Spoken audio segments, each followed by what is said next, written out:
नमस्कार, मी पल्लवी पाटणकर मनोवेदमध्ये आपल्या सगळ्यांचं खूप स्वागत आहे। आज आपण पुन्हा एका नवीन विषयाला घेऊन आलेलो आहोत आणि विषय असा आहे की दुःख डोंगरा एवढं वाटत असेल तर काय करायचं।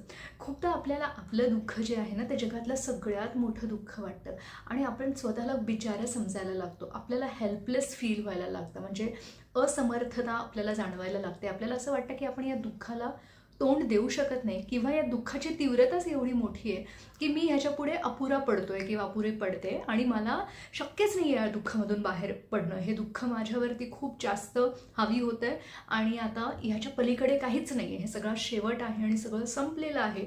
अशा भावना मनामध्ये घेऊन तुम्ही एक एक दिवस पुढे जायला लागतो आणि मग त्याच्यातनं बाहेर पडणं तुम्हाला खूप जास्त अवघड व्हायला लागतं।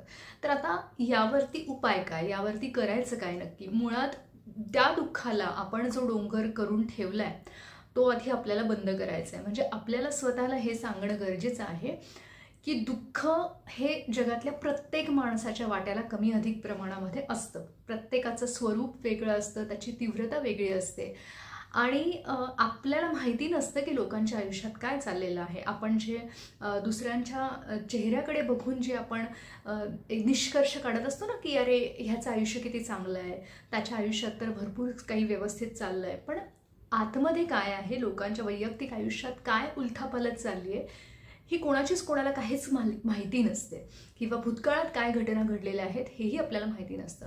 त्यामुळे जेव्हा आपण दुसऱ्यांकडे बघतो, दुसऱ्यांच्या आनंदाकडे बघतो ना, तेव्हा आपल्याला आपलं दुःख फार मोठं वाटायला लागतं।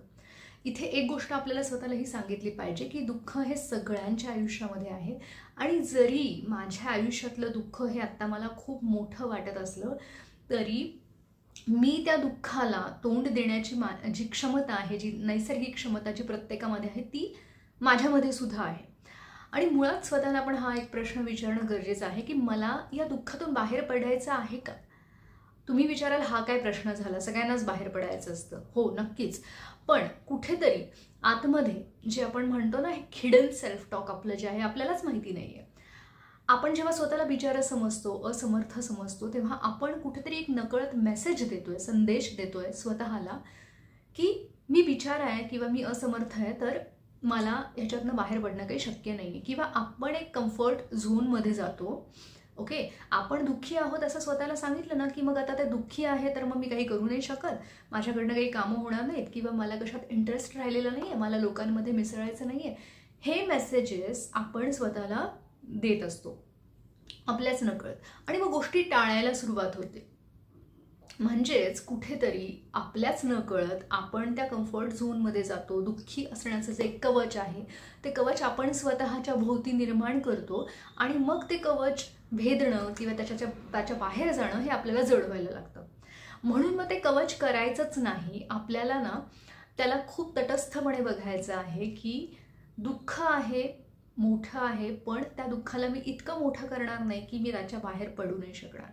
मला त्या दुःखातून बाहेर पडायचंय, मला आज आत्ता या क्षणावरती फोकस करायचं आहे, लक्ष द्यायचं आहे। माझं आत्ताचं आयुष्य काय आहे, दुःख होऊन गेलेलं आहे, त्या गोष्टी घडून गेलेल्या आहेत, पण आज आणि आत्ता मला स्वतःसाठी किंवा माझ्या जवळच्या लोकांसाठी काय करता येईल, कसा आनंद मी स्वतःला देऊ शकतो, ह्या सगळ्या गोष्टींचा जास्तीत जास्त विचार करायचा आहे आणि प्रत्येक वेळेला स्वतःला आठवण करून द्यायची की मला ह्याच्यातून बाहेर पडायचं आहे।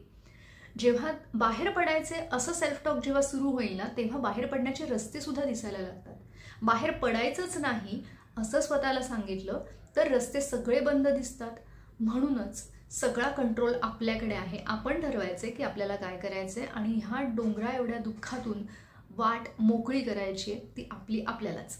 व्हिडिओ आवडला असेल तर नक्की लाईक करा, चॅनलला सबस्क्राईब करा। खूप वेगवेगळ्या विषयांवरचे व्हिडिओज तुम्हाला बघायला मिळणार आहेत आणि शेअर करा।